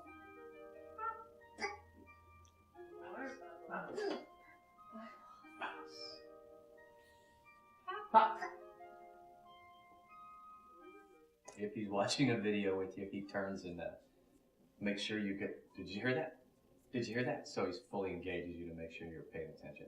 And that's great because I like when he looks at my eyes. Welcome back to Autism Live. So thrilled that we have here in the studio with us Dr. Jonathan Tarbox. Welcome back to the show. Thank you. Dr. Tarbox is the head of research and development at the Center for Autism and Related Disorders. He is also the director of the Autism Research Group. So he is, I always say he has a brilliant brain, a beautiful brain, the one that we want to pick for information, and we look forward to doing that every week. You guys have written in some questions, but I wanted to start today and talk a little bit about our topic this whole week has been love. Okay. Love in all of the different forms of, what do we love, who do we love? For us, if you're a parent like myself, but also for our kids on the spectrum and for our teenagers and our adults on the spectrum, we're really looking at love and all the different romantic love, but love for things, the difference between love and obsession, all of these different things. So we just had talked a little bit with Dr. Najdowski about how do we get kids interested in more things. Mm-hmm. And I wanted to talk with you specifically about the teen years. Okay. And, so many of us, we're working on this documentary called Facing Fatherhood, and there's a beautiful moment in it. I shouldn't give it away, but there's a moment where one of the dads says, I care about my child getting a job. I care about him being able to communicate, but when you get right down to it, I want him to be able to date. Mm-hmm. And I think we all want that for our children when they get to a certain age to be able to feel love and to have it requited. So I'd like to talk a little today about the kinds of things that we can do in the teen years to get our kids ready for that level of socialization. Okay. I know it's a little daunting, but anything that we can be doing to get them so that they pay attention to social cues, so that they start to be able to see, because the rules change minute by minute in that kind of an interaction. Absolutely. I think it's hard for anybody. Second. Yeah. Absolutely. So help us out, Dr. Tarbox. All right. Well, first of all, I'm speaking way outside my area of expertise, but it's a fun topic, and it's certainly an appropriate topic on Valentine's Week. But yeah, I mean, probably the major challenge, like you said, is it's just such a complex interaction, right? And even under the very best possible circumstances, if you have the best possible social skills or dating skills or romantic skills, whatever you want to call them, even under those circumstances, the likelihood that the particular individual that you're interacting with at any given moment, that you meet at the park or at the bar if you're an adult, or in your classroom or yoga class, wherever you are, the likelihood that that particular person is going to be a good match with you is extremely low, right? And so even if they are a good match, the likelihood that you're going to do all of the behaviors needed to happen at the right time and in the right moment to click with that person, and they're going to do all the same things for you, is just, I mean, it's almost like a hopeless, scenario, you'd think, right? It's amazing to think that the race continues because it's so difficult. And yet there's, millions of babies born per year, whatever. Yes. I don't know what the stat is. So people are working it out, right? So but it works one way or the how other. is the question? Yeah, and I guess the first thing to consider is, I would say, the vast majority, or maybe all typically developing adults are bad at this and are afraid of this and don't know what to do, really, right? Even the most socially successful of us are nervous on a first date and don't really know what to say, right? So I would say, you know, it's a very, very challenging thing to even address. And I don't think, I mean, to me, like, successful dating is not, you know, I don't put that on the same pedestal as, let's say, like, asking for something when you need it, right? Like independent manding or requesting, which is, you know, when I'm hungry, when I'm cold, when I need to go to the bathroom, when I want attention, I'm able to request that in some way, whether it's vocal speech, sign language, handing over a picture card, whatever. We know we can get kids to do that. We know we can teach children and adults on the spectrum to do that, and it's absolutely critical, and we're not going to settle for not getting that. It's going to happen, right? Successful dating skills, I think we'd be lucky to say we're going to get typically developing people to be good at that. Very lucky, right? Yeah. So I'm not sure really about that. Okay. I think it's going to be a challenge. It for sure is a challenge, but I'm wondering if there are specific things, like as I was looking through the skills curriculum and thinking, wow, all of the different lessons in the social language would be helpful. Sure, absolutely. It's not going to necessarily get it done because, like you said, you're working odds and whether the people are going to connect, but at least those skills would be helpful. So where to start maybe, right? Okay. Yeah. So definitely perspective taking is a major area. So the whole cognition curriculum at CAR deals with the skills involved in understanding your own mental states or private events in behavioral jargon, your own mental states, and then being able to infer and identify other people's mental states, and then adjust your own social behavior accordingly. So the ability to understand what someone else is thinking, what someone else wants, what someone else intends, the ability to understand when someone else feels happy versus sad versus uncomfortable versus awkward, right? All of those things are absolutely critical, even to just regular social interactions, let alone romantic or potentially romantic social interactions. So definitely start there. And I think, you know, you always talk about practice. Right. I was struck by two things recently. During the holidays, one of our interns, she is a member of a sorority that is really, they've chosen the autism as their project. Oh, fantastic. And so they had this big event and invited kids from the area to come. And there are, I think, like 100 of the sisters in this big sorority. Wow. And there were mostly boys, and they were mostly under the age of 12.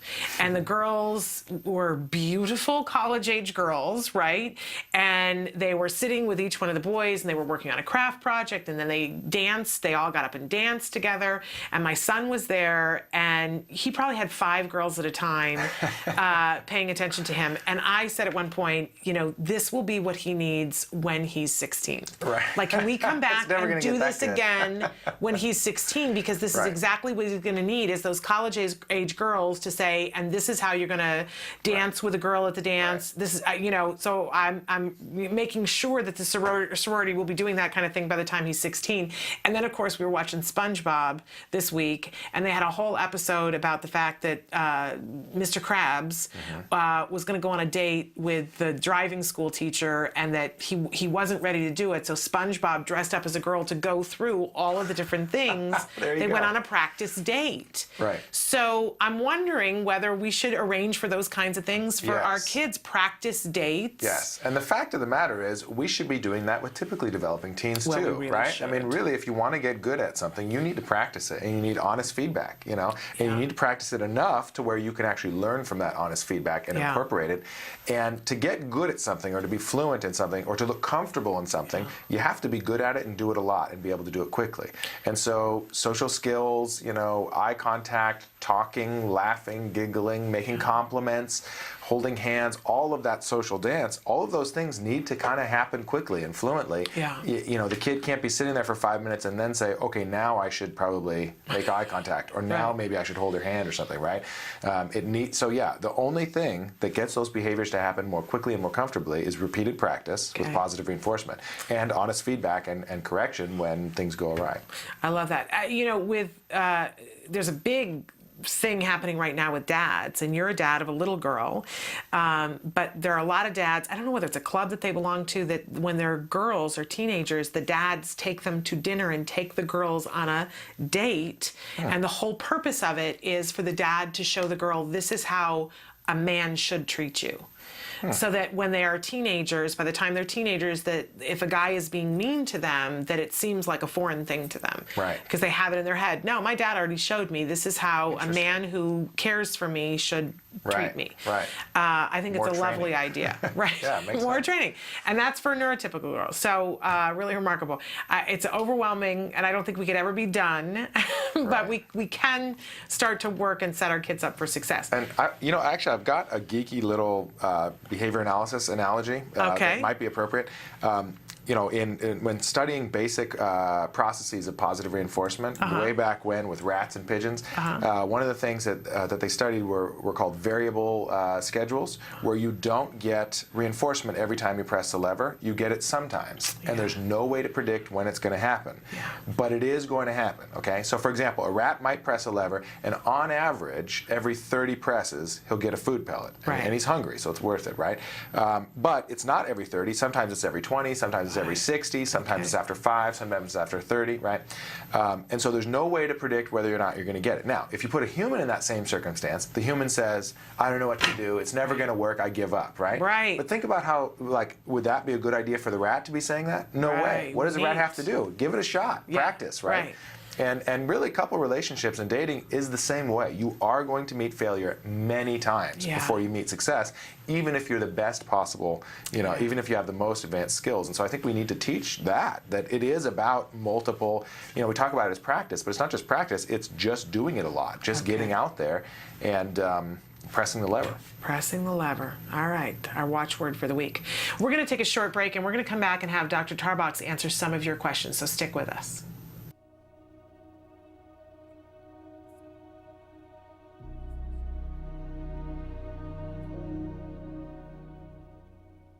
Hello, activists. Let's talk about step 9. Trust your intuition. Nobody knows your child better than you do.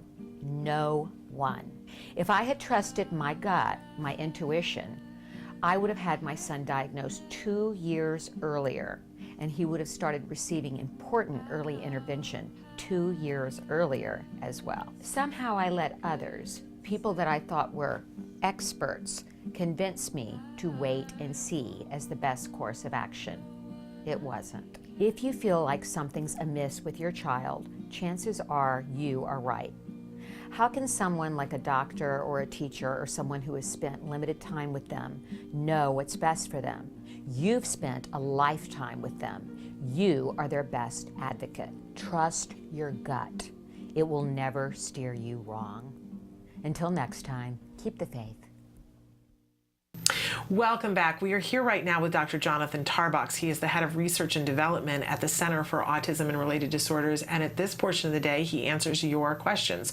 So we had a question that came in the night. They want to know, my question is, how can I teach my older daughter, who is 14, to be more patient and understanding with our 2 children with autism?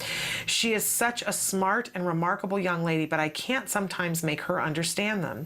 She's very patient with other children, just not with her brothers. That's kind of being 16 years old. I'm just going to throw that in. But the parent goes on to say, I get bothered by it sometimes and threaten her that I'm going to make her volunteer in a place with children on the spectrum so she can understand what they go through. However, I also understand that in many ways it's not fair for her either, what she has to put up with their behaviors. What should I do and how? And thank you so much. And I love this question because we have so many people write in about siblings and we talk about siblings, but not enough ever. That's true. That's and really true. isn't that, just indicative of what's happening in real life? Right. Sometimes these are the most amazing kids. We have so much expectation for them, though. That's right. That's true. That they have more to deal with because they've got siblings on the autism spectrum.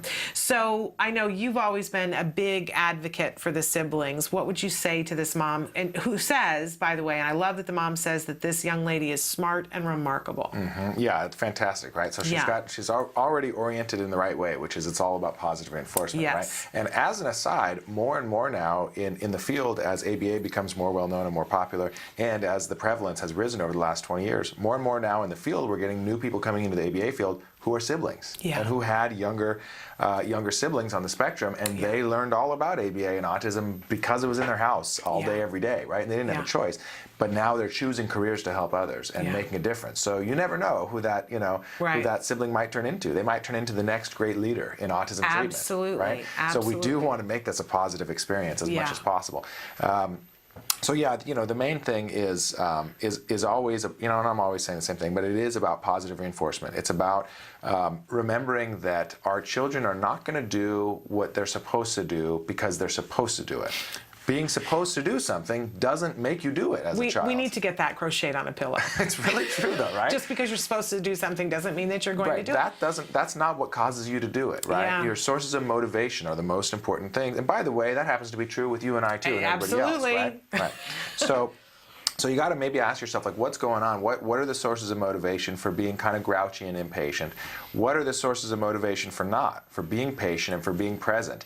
And just take an honest, hard look at yourself and your family sort of dynamic and readjust it in a way that is a little bit more favorable, that supports or sets her up for success for being more patient. So definitely things like setting aside time that is absolutely just for your older child, for the daughter, for the sibling, where there's no autism going on, there's no ABA, there's no nothing else. It's just your special time with me.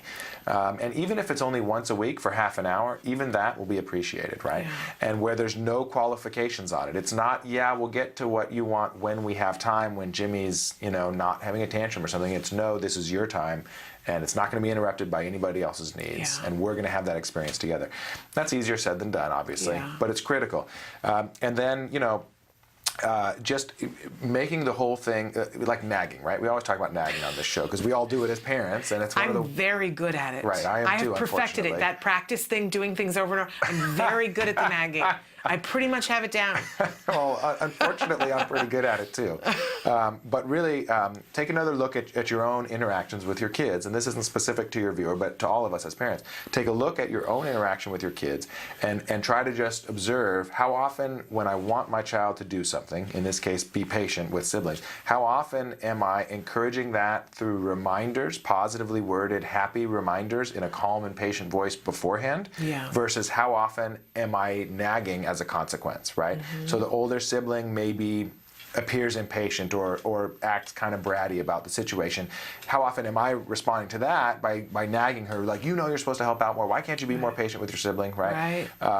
When really, we always say this on the show, by the time the bad behavior is happening, it's too late, right? So it's all about setting the kids up for success by making it more positive, making it less stressful, less hurried, less rushed from the beginning, to try to get those good behaviors. In this case, maybe spending time and being patient type behaviors, get those behaviors to happen, and then praise them and reward them with whatever reward your 14-year-old daughter would appreciate, whether it's praise, special time alone, maybe time when the bathroom's only hers, to get ready, whatever it is the kids like. They've got to get something that they really genuinely care about, and that has to be separate from nagging and making things stressful. I remember what it was like to be a teenager, even though it was a really long time ago in the dark ages, and how everything felt so much. You know what I mean? Everything was so intense. Like, colors were brighter, and you felt everything for the first time, and it just seemed like, and everything was so immediate. Right. And so I can't imagine what that would be like, going through feeling like that while you were expected to have to be extra patient and extra caring because there were people who had other needs who were smaller than you. Yeah, it's a really good point. And teenagers are all about fairness, right? And siblings in general are all about fairness. It's not fair for my sibling to get more than me in whatever it is, whether it's attention, more time in the bathroom, more help with homework, whatever it is. And it is inherently unfair. When you have a child with autism that's getting lots of services, it's inherently unfair. And so anything that you can do to try to tip the balance back in the other direction is important. And again, it comes back to, what can I do to actually support my child in tolerating this situation, not focusing on she should tolerate it anyways because X, Y, and Z, right? Yeah, and remarkable. We've had not enough siblings on the show. When I was doing a radio show, I interviewed Nick Yates' sister, who's an incredible human being, and I really was struck by some of the things that she said. She said, I went through a long time of being really resentful, but what a great sibling, what a supportive sibling, and now somebody who is working as an ABA therapist. Yeah. She was who I was thinking about when you were talking. And I think, and she says, this made me more patient, but she said you wouldn't have known it from the time that I was 14 to 17. So, maybe expectation of how much she's going to show it with those two needs to be in a different place, because if she can show it for other children, that's great. That's a really brilliant 14-year-old. But when it's your own two brothers, that might be kind of the toughest case scenario. Yeah, that might be a little. Might have to lower the expectation a little bit on that. But I go back to I love when you guys say about catch them doing something good. That's exactly what I was going to say. And finding the ways to praise her for anything and ever that she does. Yeah. In fact, let's just pause here. It's really worth repeating. No matter how frustrated she might be with her younger siblings, there's got to be one moment, even if it's 2 seconds, where she's not being negative, right? Just catch her before she has the opportunity to even start being negative, and stop whatever you're doing, freeze, and pay attention to her, and value that in a way that she would like. So maybe she would like a hug, maybe not. Maybe she's past that stage. Of, oh, don't touch me, Mom, whatever, right? But figure out some way that she would genuinely feel valued, and do that right then immediately. Put everything else on hold. So if it's something like getting ready for school in the morning, if that's when she's usually the grouchiest, right? Well, then you better get up 30 minutes earlier, because you're going to take 10 minutes that morning to stop, freeze everything, and value her in some way, right? When she's being not grouchy, before she starts to be grouchy. Or whether it's during dinner, whatever, but you're going to have to plan ahead and come up with some kind of strategy, right? And it's a little bit contrived at first, but who cares, right? The point is... It's life-changing. It's life-changing, and she needs to see that you genuinely value her being patient in that moment. And I will say, too, that not only does it change her, but it will also change you. Absolutely.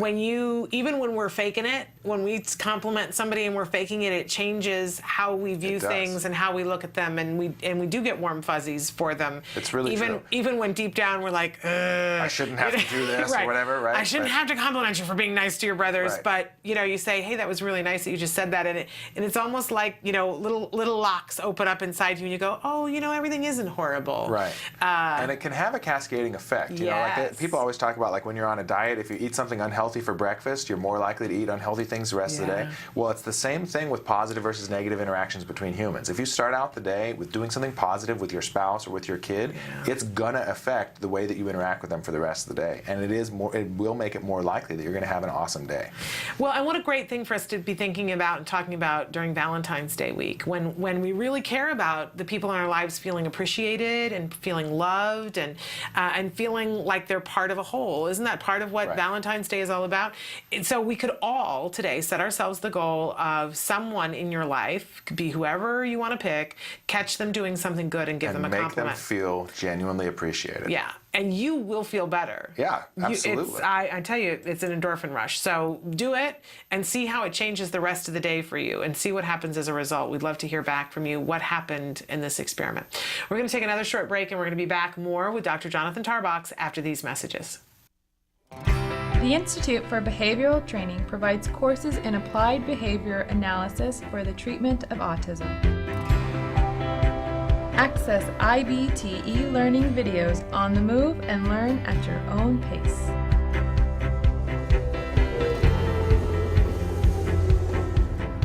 I'm going to talk a little bit about intensity. IBT e-learning makes any location your classroom on the go. So our objectives for today are to really learn what is autism and how is it diagnosed. Get professional guidance with IBT face-to-face training. IBT face-to-face training courses prepare you to effectively implement ABA-based interventions. Choose between small group and one-to-one instruction. Earn BCBA supervision hours via one-to-one video conferencing. So I had a chance to review your BIP today. You know what? It looked really good. You did a good job with it. IBT continuing education courses. Earn credit through webinars, conferences, article reviews, and e-learning videos. You can learn more at ibehavioraltraining.com. IBT, 360 degrees of ABA training. Welcome back to Autism Live. We're here with Dr. Jonathan Tarbox. We call this Science Beat because sometimes we ask you for research, and you're a good person to tell us research because you are that's your job. You are the director of the Autism Research Group, in fact, and we haven't today given out that website. So would you tell the folks at home how to get a hold of Autism Research Group? Right. So to learn more about Autism Research Group, or just to access our resources that we have on our webpage on autism in general, go to www.autismresearchgroup.org. Wonderful. And while you're there, they have surveys on that the site, and take a second to do one of the surveys. You only do research that has some sort of meaning in real life for families. I know you guys have seen research studies and you go, well, that's lovely, but what has that got to do with me and trying to get my kids' shoes on and out the door and get to school, right? And Autism Research Group really hears that kind of thinking, and they want to do things that are meaningful to you. So they ask questions frequently of parents and providers and individuals who are on the spectrum. So take the time to do the survey. I used to always say, well, nobody asked me, when they do research and they spend so much money on all these things. And I would kind of grouse about it, and people would go, well, why did I? And I would say, nobody asked me. But none of us can say that anymore because Autism Research Group is asking us. So take the time to tell them what kinds of things you would like to improve or what you'd like to see research on. Really worth the time to do that. So having said all that, we have a question that one of you wrote in for Dr. Tarbox. What are some basic questions to ask the BCBA during monthly meetings? I feel like there are questions to be asked that I'm not asking.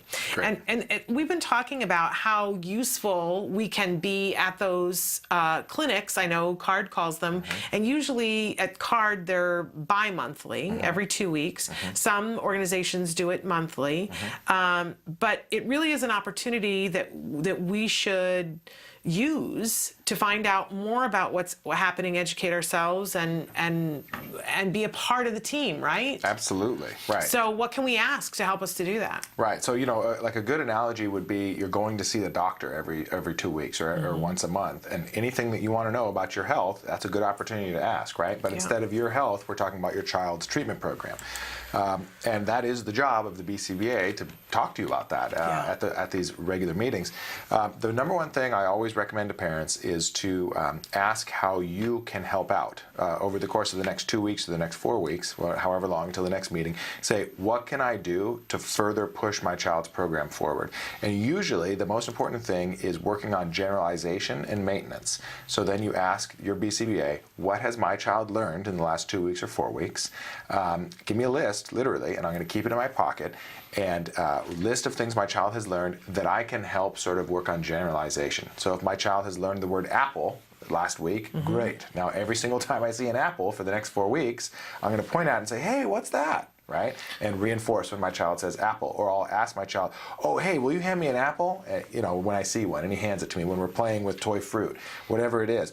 Ask your BCBA for specific instructions on how to work on generalization of the skills learned. And that's probably the number one thing you can do to make your child's treatment program progress more, and to make your child's, the skills that your child learned, actually make them useful and real skills rather than just some practiced or memorized behaviors. The generalization is what makes skills real, useful, everyday life skills. Wonderful. And we should take just a second for people who don't watch all the time. If they're wondering about generalization, can you explain to us what you mean when you're talking about that and why it's so important? Sure, yeah, generalization is really critical, and what it means is, sort of the lay definition is, once you learn a concept, it's the ability to apply that concept whenever and wherever you need to apply it in your daily life, okay? And it's something that happens so automatically in the typically developing population that we don't even really realize that it matters. So for example, if you learn how to add numbers in a classroom at your desk, now when you go to the grocery store, can you add numbers? Sure, right? Like you when you were a kid, pretty much, right? More or less. Well, you know, or if you learn your ABCs, you know, with your tutor or your mom or whatever, do you still know your ABCs when you're talking to a different person in a different place? Sure, obviously, right? Well, with autism spectrum disorders, and especially early on with younger kids, that doesn't happen automatically, right? And that learning something in one environment and being able to do it in another is generalization. And it does not happen automatically in a lot of folks with autism spectrum disorders, and so you need to program for it on purpose. In other words, you need to take steps to ensure that your child is able to apply what they learned across all aspects of his or her life. And the key way to do that is practicing, imagine that, practicing what he or she learned across all aspects of their lives. And so if your child learns a piece of language during their tutoring or ABA therapy sessions, they need to practice the use of that same exact word when those therapists are not present. They need to practice with you, they need to practice with dad, grandma, grandpa, babysitter, nanny, teacher, peers, at the park, at the mall, in your living room, right? In your front yard, backyard. That's the way that you ensure that your child can actually use the concepts that they learn across their everyday life. And that's how we set them up for success. Absolutely. And honestly, without that, I mean, this is one red flag of a bad quality ABA program, not just ABA, but any bad quality autism treatment program, is a lack of generalization. And so what you'll find is the therapist will tell you, oh yeah, he learned, he mastered 100 different skills, in the last month, and then you go and see, can the kid actually do it? And he can't do it with you. Right. He can only do it with the particular therapist that taught him, and only when they're sitting at the table. Right. Which, in other words, means he didn't learn anything at all. Right.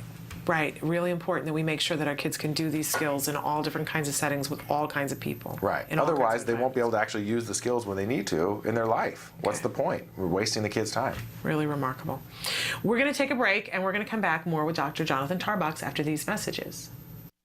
Dr. Doreen Grand-Pichet is Dr. Doreen is an expert in autism. Doreen Grand-Pichet. Dr. Grand-Pichet. Dr. Doreen Grand-Pichet. Dr. Doreen Grand-Pichet is a visionary in the field of autism, and now you get to ask her questions every Wednesday at 10 a.m. on Ask Dr. Doreen.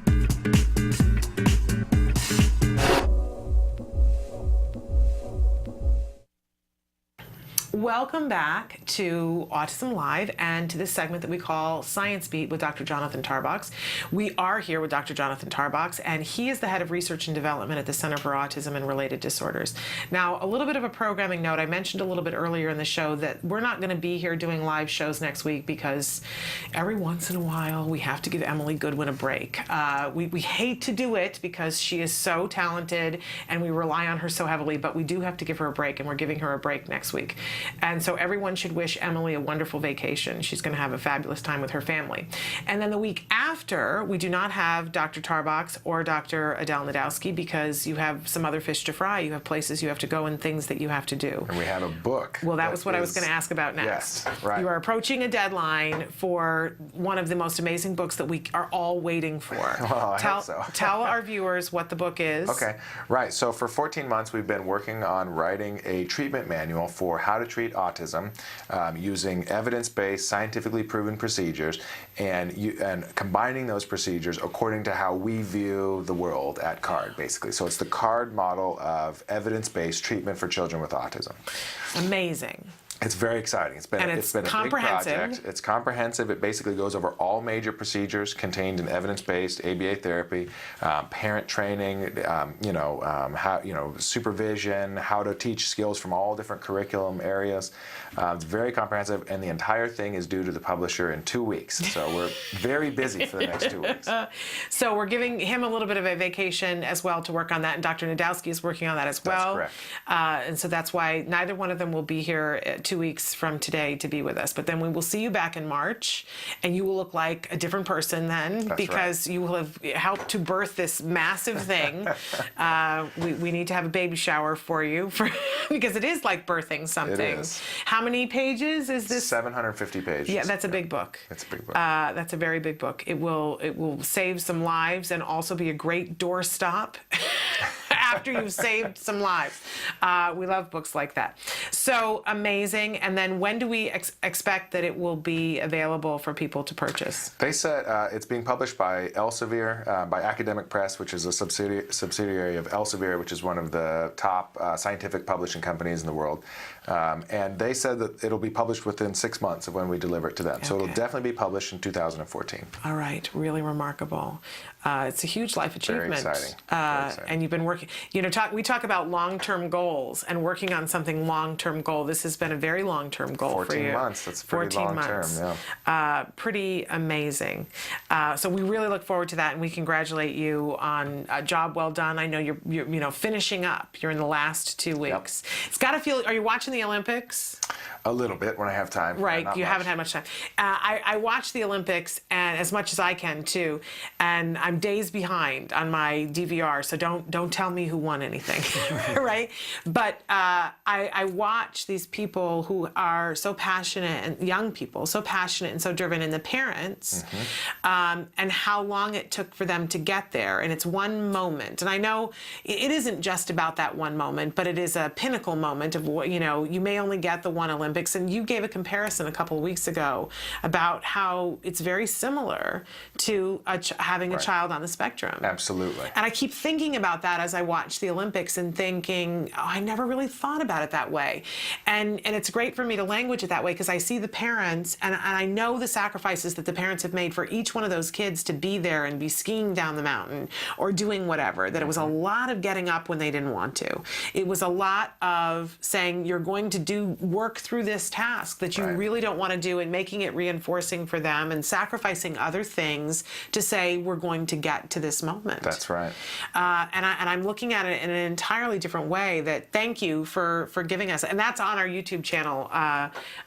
Look up Olympic Dr. Tarbox and Olympic, and you'll find the clip because it's really been inspiring me. And because we've been working with some stuff with Jem because we're tightening some bolts and things and trying to get to some more progress.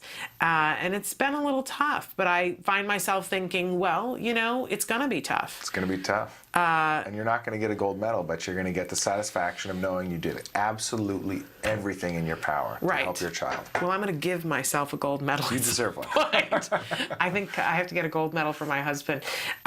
We've really been working, and we're seeing the progress, and that is starting to be reinforcing. Right. I will say that the first week and a half before we saw the progress, I really was thinking about what my hair would look like on fire as I run down the street. It's like, really? Why am I doing this again? Remind me, somebody. But the progress is showing up. And then we cycled back through moments.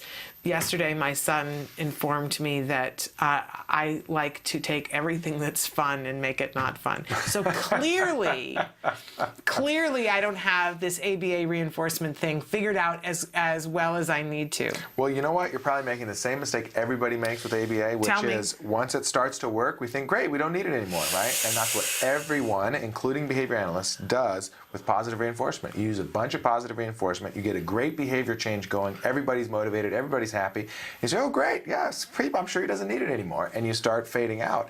When really, we all continue to need positive reinforcement for the rest of our lives, right? And I don't mean candy and M&Ms, not like that, but we need to be getting some kind of real genuine satisfaction out of what we're doing for the rest of our lives if we want to perform at an excellent level. That's true. And somebody just wrote in about what you were talking about before. Give them their paycheck before the bad behavior. Right. That's which I don't ever think of it exactly that way. That I'm always trying to get him to do his work and then get his paycheck. And that sometimes it would be smarter for me to give him his paycheck beforehand. I am so ingrained in the punishment phase. Right. I know I made a mistake last night, and I just was in a place where I just didn't want to hear the whining and that can happen. And I said to him, there's something that I knew that he wanted. And I said, you can have, this amount of time to play this game, but not if there's any kind of a disagreement while you're doing your homework. Which felt like it was a carrot, but I think it was a little bit of a stick, really, if I think about it now. Right. Because the way he's thinking about it is, I'm going to lose the blah, blah, blah. Right. Yeah. So, yeah. And then we evolved into the conversation where he said, well, you take everything that's fun and... and make it not fun anymore. Nobody's perfect. That's a great prompt for you, Yes. And as parents, we need to learn and adapt every day. We're never done, right? And so it's as soon as I we always think want we're to done, arrive. right? I want to It would be arrive nice. at some point. It's like, can we ever park the car and just have arrived? And I guess that just isn't reality as a parent. No, well, you know what, though? One way that you can arrive is by appreciating what is awesome today. You know what I mean? And that is an arrival of sorts. Like, we're here today because of what we did before, and we wouldn't be here if it wasn't for that. Yeah. Doesn't mean that we're done, doesn't mean that everything's fine and perfect, but this piece of something great about my child's behavior or my child's enjoyment of life or fun or happiness or talent or whatever it is, this is great. Yeah. And it is worth coming to the present with that on a regular basis, daily basis if you can. Most of us can't, but maybe once a week, there is something amazing that's happening for your child. I need you to record a daily meditation for us all that says these things about appreciating what's happening now. And well, then we'll set it up, you record it, and then we'll all be able to use it, and you can listen to it too, because it's hard. It's very Everything else tries to claim now. That's right. You know, the traffic tries to claim now, dinner tries to claim now, and it's not as if you can ignore those things and go, well, I'm not going to be concerned with the traffic right now, even though I'm having a moment with my child in the back seat. You know, we still have to drive the car, and dinner will burn, and, you know, we do have to feed them, and, you know, sheets have to be washed, and pillows have to be washed, and towels have to be washed. All those things still need to happen, but we need to appreciate the now while those things are happening. That's right. I think that probably is the secret to enjoying everything in life. Well, and loving your life. Right. Is appreciating now. Well, on that note, we have taken up all of your time. We have to let you go, but I appreciate you so much. I hope that you find some time over the next 2 weeks to appreciate now while... We'll see. Because, you know, you will never be finishing your first big book ever again. It's a really good point. Thank you for that. So, you know, there are things about this that I'm sure that 5 years from now you're going to look back and go, wow, that was amazing.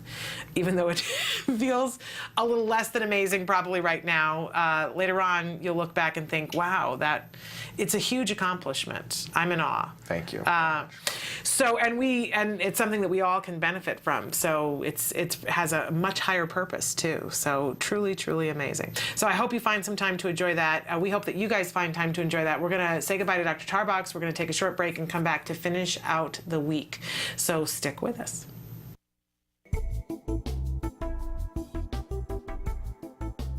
Skills is an online program that provides assessment, curriculum, positive behavior support planning for challenging behavior, and progress tracking, and it does this all in one place. The skills assessment and curriculum addresses 8 areas of development, which even includes advanced higher level areas such as executive functions and cognition, which pretty much makes skills the only ABA-based set of curricula for teaching more complex skills, things like problem solving, planning, self-management, perspective taking, and even inferring and predicting others' private events. Skills is a 4-step system. Step 1 is to add the child to your account. Step 2 is to start assessment. The skills assessment is the only ABA-based assessment with psychometric research demonstrating the language subscale to have excellent reliability. Every area of human functioning and typical child development from infancy to adolescence was researched, making the skills assessment the most comprehensive of its kind in the world, and we're quite proud of that. Skills is easy to use. Simply click Start Assessment and begin answering questions. Or simply type in a keyword, find specific activities to assess, and add activities to treatment. Step 3. Choose activities. Once you've completed the assessment, Skills selects from a pool of 4,000 activities categorized by age, level, and skill type to provide you with exactly those activities each child needs. Start by choosing a curriculum, then a lesson, and finally an activity. Click the information icon to view prerequisites, ages in which targets develop, examples, and IEP goals. Click the video icon to watch a short video. Once you've identified an activity you want to teach, adding activities to treatment is a snap. Step 4. Start treatment. Here you can access customizable activity lesson details, add your own customized targets and exemplars, and edit an activity status such as introducing or mastering it. You can even print handouts such as worksheets, tracking forms, visual aids, and other materials. Skills also offers multiple progress charts mapping curriculum progress, lesson progress, and cumulative number of activities and targets mastered over time. The Skills language curriculum is categorized by verbal behavior type so that users can identify progress for verbal operants, such as echoics, mands, tacks, and interverbals. Skills is one of the only programs that provides the ability to write behavior intervention plans, or BIPs, for challenging behavior. With just a few clicks, the outline of the behavior intervention plan is written for you and ready to be printed and implemented. You can learn more about Skills today and get started by visiting us at www.skillsforautism.com, or you can call us at 877-975-4559. Skills. Progress starts here.